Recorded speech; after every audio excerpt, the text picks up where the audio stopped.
Bom, então vamos para o exercício 4 agora. E uma aplicação de diatermia por ondas curtas na frequência de 27,12 MHz. Em uma sessão de eletrotermoterapia, o fisioterapeuta coloca os dois eletrodos de Chile Fake com as duas superfícies circulares bem alinhadas paralelamente entre si. Os eletrodos possuem 18 cm de diâmetro e estão separados por uma distância de 16 cm. E nesse espaço, o joelho do paciente é posicionado para tratamento. Após ligar o aparelho, o fisioterapeuta aciona o mesmo de modo contínuo em 180 watts, mas sintonizando o acoplamento do sistema para otimizar a transferência de energia do aparelho para o paciente. Aqueles que nunca viram um aparelho de diatermia por onda curta, ele tem um botão de frequência, um botão de intensidade e existe um botão de acoplamento. O botão de acoplamento, normalmente tu gira ele de modo que ele consegue transferir mais energia daí para o paciente. Então, praticamente compensa o fato de parte da energia não conseguir penetrar nos tecidos. Tá? Então, existe um aparelho que existe um controle que tu tenta colocar o máximo de potência possível e tu ajusta a potência da radiofrequência que é colocada daí sobre o paciente. Mas a gente não consegue, obviamente, 100%, né? Então, aqui no caso, o fisioterapeuta conseguiu no máximo 84% de transferência da potência de rádio, tá? Das ondas de rádio para o paciente. Tá? E 84% dessa potência entrega o espaço entre os eletrodos, onde o joelho do paciente vai passar pelo processo de diatermia terapêutica, né? Com radiações não ionizantes. Então, item A. Qual é a intensidade das ondas curtas incidentes sobre o joelho do paciente? Item B. Quantos valem os campos eletromagnéticos usados no tratamento? Item C. Qual é a energia e momento da onda de rádio empregada nessa técnica? Item D. Qual é o valor médio do vetor de point na região entre os eletrodos? Que são praticamente, o item A até D, são perguntas que já foram feitas para outras situações, assim, exercícios anteriores. Então, as fórmulas praticamente são aquelas, mas eu vou repetir a explicação daí para a escolha e para os cálculos daí. Tá? E escreva as equações dos campos eletromagnéticos em função da posição e tempo para a região entre os eletrodos. Então, esse item E é novidade, que praticamente pede para escrever as equações harmônicas para o campo elétrico E, né, e para o campo magnético B da onda nesse espaço entre os eletrodos de Chile Fake. Ok? Então, com tudo na mão, vamos estudar e vamos resolver daí esse problema. Ok, então estamos com tudo na mão, tá? Podemos aí trabalhar no nosso exercício daí, tá? Sobre os eletrodos. Então, vamos pegar o material, deixar aqui do lado, e vamos começar trabalhando com o item A. Então, o que é praticamente o problema? Né? O problema é que nós temos daí, né, dois eletrodos. Então, tem um eletrodo aqui. Então, são eletrodos em forma de disco que estão perfeitamente alinhados entre si. E entre esses eletrodos vão ter efetivamente as ondas de rádio. Então, as ondas de rádio vão passar por esse eletrodo, ok? De um eletrodo para o outro. Tá? E daí o joelho do paciente é posicionado dentro desse campo eletromagnético aqui, né, para fazer a terapia. Então, a frequência vai ser 27,12 MHz, ou seja, 27,12 vezes 10 na 6, tá?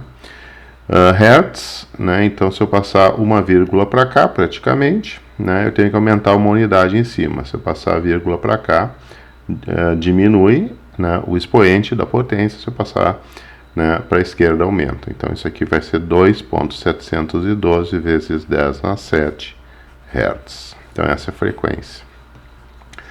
Se eu quiser, por exemplo, calcular o comprimento de onda, não custa nada fazer esses exercícios, né? Comprimento de onda, praticamente, né? Comprimento de onda vezes a frequência e a velocidade da luz. Então, isso aqui vai ser a velocidade da luz sobre a frequência. A velocidade da luz é 2,99 vezes 10 na 8 metros por segundo, dividido pela frequência, que é 2.712 vezes 10 na 7 Hz, tá? Hertz é 1 sobre segundo. Então, esse 1 sobre segundo cancela com esse 1 sobre segundo. E nós vamos ter o comprimento de onda em metros. Então, como é que a gente calcula esse comprimento de onda em metros, né? A gente calcula da seguinte forma, né? Vamos ligar a calculadora, né? Então, nós vamos ter 2.99 vezes 10 na 8, né? Então, 2.99 exp 8 dividido por 2.712 exp 7. Então, vai dar, né, 11,03 metros, 11,03 metros, que é aproximadamente 11 metros. Então, obviamente, essa onda, né, entre a distância no espaço entre dois picos sucessivos, tá, do campo elétrico, por exemplo, vai ser aproximadamente 11 metros. Tá? Então, é uma onda curta, praticamente. Onda curta porque ela é menos que quilômetros assim, de comprimento de onda. Os eletrodos Chile fakes, né? Assim você também tem transmissão direta. Mas lembrar, por exemplo, que se a gente tiver aqui o corpo do paciente e os eletrodos Chile fakes forem colocados em ângulo, as ondas eletromagnéticas, elas praticamente percorrem uma direção assim. E essa diferença angular, obviamente vai estar relacionado com a profundidade. Ou seja, o alcance para dentro do corpo da energia eletromagnética vai depender dos ângulos relativos daí entre os dois eletrodos. Mas aqui no caso são dois eletrodos, tá? Que estão perfeitamente alinhados, tá? Então já meio que simplifica um pouco essa geometria. Então o diâmetro deles, tá? O diâmetro dos dois é 18 centímetros, ou seja, 0,18 metros.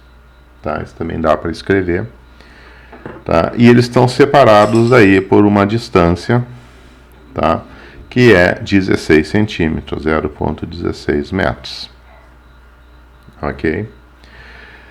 A potência gerada vai ser 180 watts. Tá? Esses aparelhos são os transmissores de rádio bem potentes, mas somente 84% é aproveitado. Tá? Não consegue fazer um acoplamento na máquina que seja melhor que isso, tá? De acordo com o problema. Esse valor do acoplamento ele é mencionado daí no mostrador no painel do aparelho, depois que o fisioterapeuta tenta regular a transferência de energia daí. Então, obviamente, a potência transmitida vai ser 180 watts vezes 0,84. Tá? Então, obviamente, não vai ser todos 180 watts que vai estar sendo disponibilizados por diatermia. Então, 180 vezes 0,84 dá, né, 151,2 watts. Então, só esse 151,2 watts é que vai efetivamente ter o efeito terapêutico daí no paciente. Tá? Então, o item A: qual é a intensidade dessas ondas curtas que são incidentes sobre o joelho do paciente? Tá? Como é que a gente pode fazer esse cálculo daí? Se nós lembrarmos, por exemplo, é a situação do laser, né? Então eu tenho uma potência, tá, que é dividido por uma unidade de área, né? Então vamos fazer o desenho de novo. Tem os dois eletrodos, a potência ela é distribuída numa área A, tá, que é a mesma área do eletrodo. Tá? Então, essa área do eletrodo aqui vai ser simplesmente π vezes o diâmetro do eletrodo ao quadrado dividido por 4. Ok? Então, vai ser, né, fazendo essa área, que seria πr ao quadrado, mais r é d ao quadrado sobre 4. Então, daí o que nós vamos ter é 3,1416, né, 3,1416 vezes o d, que é o diâmetro, que é 0,18 ao quadrado, dividido por 4, ok? Então, fazendo essa conta aqui, né, nós vamos ter o seguinte. Então, dá 3,1416, então praticamente é π vezes 0,18 ao quadrado dividido por 4, ok? Π vezes 0,18 ao quadrado dividido por 4, isso vai dar, né, obviamente, uma área de 2,54 vezes 10 na menos 2, vezes 10 na menos 2 metros quadrados, ok? Então, se eu quiser agora a intensidade, que é a potência por unidade de área, vai ser a potência efetiva que realmente o transmissor está conseguindo mandar, que é 151,2 watts, dividido por 2,54 vezes 10 na menos 2 metros quadrados, e essa quantidade vai dar efetivamente 151,2 dividido por 2,54 vezes 10 na menos 2, tá? Ok? Então eu vou ter 5,9 vezes 10 na 3. 5,9 vezes 10 na 3 watts por metro ao quadrado. Então essa aqui é a intensidade da radiação, que é a intensidade das ondas curtas que vão incidir sobre o joelho do paciente, no caso, conforme o problema. Depois o item B, ok? O item B é quanto vale os campos eletromagnéticos. Os campos eletromagnéticos, nós temos daí a intensidade, né? O I é conhecido.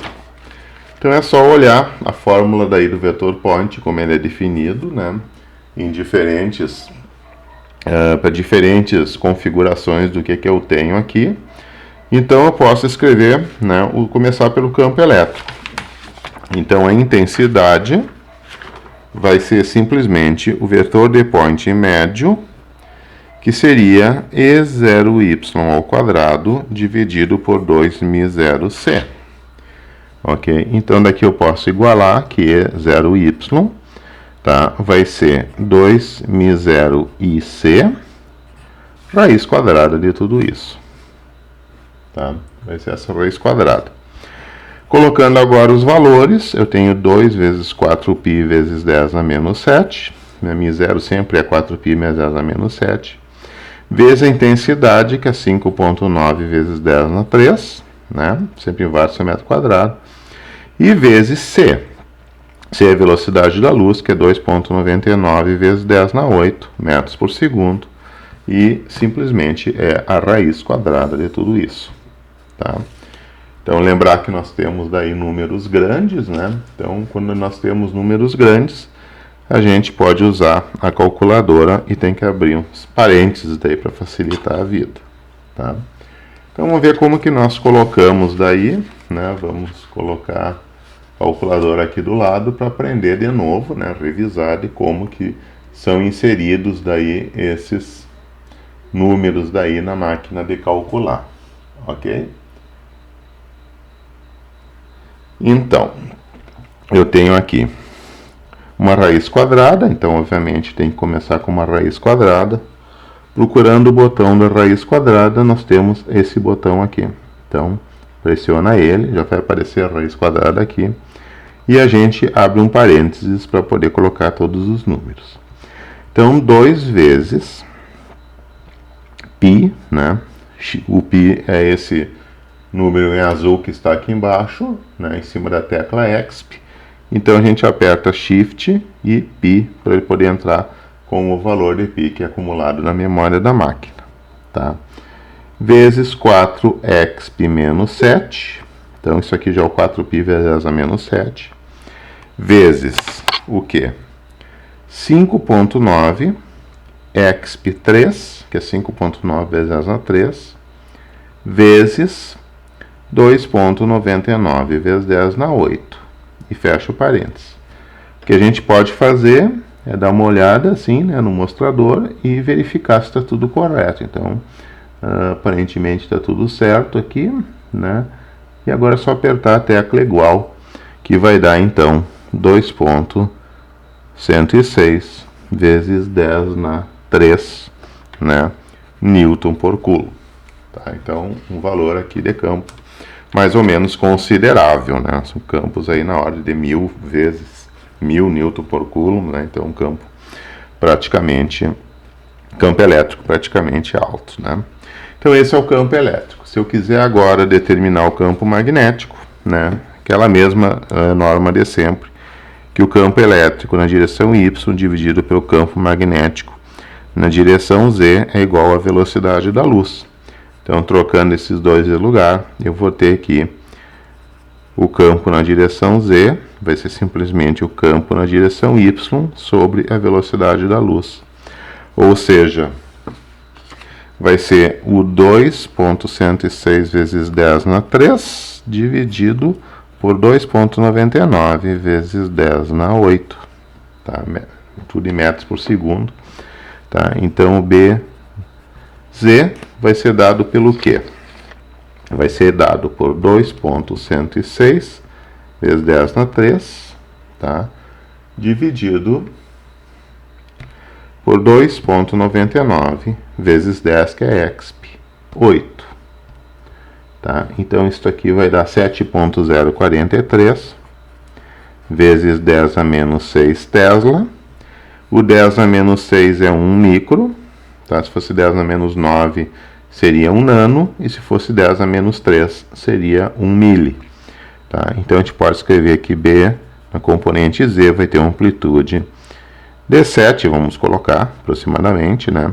7 vezes 7 microtesla. Tá? Então, esse aqui é o campo na direção Z. E esse aqui é o campo na direção Y. Ok? Então, esse é o que nós temos para trabalhar em termos das amplitudes dos campos, tá? Bem como foi feito anteriormente, né? Então, a gente já tem essas duas condições que estão prontas daí. A partir da intensidade da onda, a gente deriva os campos, tá? E, no caso aqui, a gente sabe porque a potência dos eletrodos vai estar praticamente espalhada numa área que é a própria área dos eletrodos, quando eles estão perfeitamente alinhados. Aqui já não seria mais o caso dos eletrodos desalinhados, que precisaria de uma modelagem um pouco mais detalhada, assim, para saber exatamente quanto que varia o campo com a profundidade, tá? Mas, enfim, então essa é praticamente o item B, tá? E nós temos agora que trabalhar o item C, tá? O que é o item C? O item C é quanto que vale a energia e o momento da onda, tá? Então, quanto que vale efetivamente essa quantidade de energia e momento, tá? A energia é a constante de Planck vezes a frequência, e o momento, né, da onda, a gente já sabe que é a constante de Planck sobre o comprimento de onda, tá? Que já foi calculado anteriormente. Vamos voltar aqui, ok? O comprimento de onda é 11 metros, que já foi calculado aqui 11 metros, e a frequência está dada aqui. Então, quanto que é a constante de Planck? A gente poderia pegar ela em Joule. Vamos pegar ela em Joule para fazer um pouco diferente, para depois converter para elétron-volt. Dá 6,626 vezes 10 a menos 34 joules vezes segundo, vezes a frequência, que é 2,712 vezes 10 na 7 Hz, né? E o Hertz a gente sabe que é 1 sobre segundo. Então, obviamente, esse segundo simplifica com esse. E nós vamos ter aqui a energia dada em joules, ok? Eu vou fazer o seguinte, eu vou escrever tudo, depois a gente vai fazer a conta de uma vez só. 10 a menos 34 joules vezes segundo, tá? E essa quantidade aqui vai ser dividido pelo comprimento de onda, que vai ser 11 metros. Então, sempre usar Sistema Internacional de Unidades para não chegar a resultados assim que não sejam mensuráveis ou sejam unidades difíceis de trabalhar. Os números estariam certos em unidades diferentes, mas não seriam unidades padrão, tá? Como a gente está acostumado. Então, vamos ver quanto que dá isso, ok? Então, vamos fazer as contas, tá? Como é que a gente faz essas contas? Da seguinte forma. Então, o constante de Planck, 6.626 exp menos 34, tá? Vezes 2.712 vezes 10 na 7. Foi mal. 6.626 vezes 10 na menos 34, constante de Planck, vezes 2.712 vezes 10 na 7, igual a esse número aqui, 1,797 vezes 10 na menos 26. 1.797 vezes 10 na menos 26 joules. Tá? Então, uma quantidade bem baixa de energia. Então, talvez eu teria que tirar desses joules, passar para elétron-volts. Como é que a gente faz isso? A gente sabe que 1 joule elétron-volts, tá? É 1.602 vezes 10 na menos 19 joules, tá? Então, se eu fizer essa divisão aqui por essa quantidade que está aqui, tá? Dividido por 1.602 vezes 10 na menos 19, eu vou ter 1,122 vezes 10 na menos 7. Obviamente, se é 10 na menos 7, né, o que eu poderia fazer é, enfim, deslocar duas casas para cá, tá, e fazer 10 na menos 9 aqui. Então, daria 112 aproximadamente vezes 10 na menos 9. Esse 10 na menos 9 é o nano. Então, a energia da onda seria 112 nanoelectronvolt. Tá? Então, uma quantidade de energia muito pequena mesmo. Tá? Essas ondas de rádio não são muito energéticas. E o momento, daí é só fazer essa divisão, né? 6.626 vezes 10 na menos 34. Não preciso pegar a constante de Planck em elétron-volts aqui. Dividido por 11, então vai dar 6.024 vezes 10 na menos 35, né, quilograma metros por segundo ao quadrado.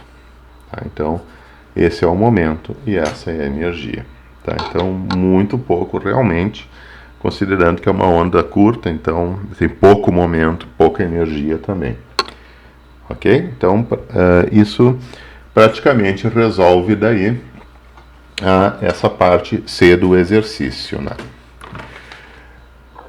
Depois nós temos o próximo item, tá? Que seria o valor médio do vetor. Então, dando uma olhada no desenvolvimento, né? O S médio é dado por essa expressão, e aqui são os dois campos, que eu já tinha praticamente as equações harmônicas. Então, E0y 2.106 vezes 10 na 3, que foi calculado anteriormente, e o B0Z é 7.04 vezes 10 a menos 6 Tesla. Então, vamos deixar esses campos em unidades do sistema internacional de unidades. Tá? Aqui eu teria que ter o ômega e o K, porque o x e t são as variáveis. Então, como é que a gente calcula o ômega e o K? A gente calcula da seguinte forma. K, obviamente, é o 2π sobre comprimento de onda. Esse aqui é o número de onda. E ômega é 2π vezes f, que seria a frequência angular. Tá? Então, colocando os valores, nós vamos ter que K vai ser 2π sobre o comprimento de onda, que já foi calculado, que deu 11 metros. E a frequência angular, que já foi calculada, que é 2π vezes a frequência daí em hertz. Então, seria 2.712 vezes 10 na 7 hertz. Né? Então, aqui teria hertz 1 sobre segundo. O 2π é o radianos, então seria radianos por segundo. E o K vai ser 2π radianos por 11 metros, então vai dar em radianos por metros. Então, quanto que vai dar isso? Seria, né, vamos ver de novo as equações, seria 2, tá, vezes π, que é shift π, dividido por 11. Então, isso vai dar 5.712 vezes 10 na menos 1, ou seja, 0,57. Isso aqui, radianos por metro. Então, uma onda curta tem poucos radianos por metro, em termos de ciclos no espaço. Agora, aqui na frequência angular já vai ser bem mais alta, porque a onda eletromagnética cicla muito rápido, dependendo de onde ela está, no campo eletromagnético. Então, vai ser 2π, 2 vezes shift π, vezes 2.712 vezes 10 na 7. Isso vai dar 1.704 vezes 10 na 8 radianos por segundo. Tá? Agora, a gente volta nas equações da onda para poder trabalhar com isso. Tá? Então, aqui estão as equações da onda. Né? E nós vamos escrever então as equações aqui e já vamos terminar a solução do problema. Então, E, Y de x e t vai ser o EY0, que é 2.106 vezes 10 na 3, seno de K. O que é o K? K foi calculado aqui. 0.571x menos o ômega, que é 1.704 vezes 10 na 8 vezes o tempo, com x medido em metros e o tempo medido em segundos. E o B, Z, de x e t, vai ser essa amplitude aqui, 7.04 vezes 10 na menos 6 Tesla. Então aqui eu vou ter Newton por Coulomb. Seno de quê? A mesma coisa, porque o campo elétrico magnético, a gente sabe da onda eletromagnética que eles simplesmente oscilam, tá? Eles oscilam em fase entre si, então é o mesmo fator harmônico. Então vai ter praticamente a mesma quantidade, 0.571x menos 1.704 vezes 10 na 8 t. E esse campo aqui, 10 a menos 6, é em Tesla. Então, essas aqui, tá, são as equações harmônicas da onda eletromagnética. Ok? São as equações da onda eletromagnética no intervalo dos eletrodos de Chile-Fake daí. Tá? Então, está resolvido o problema. Ok? Todos os itens calculados, né? Seria interessante você pegar e começar a trabalhar, refazer esses exercícios usando papel em casa e acompanhar daí o que foi feito aqui, usando seus próprios recursos daí de contas. É isso aí por enquanto, né? Tchau, até a próxima.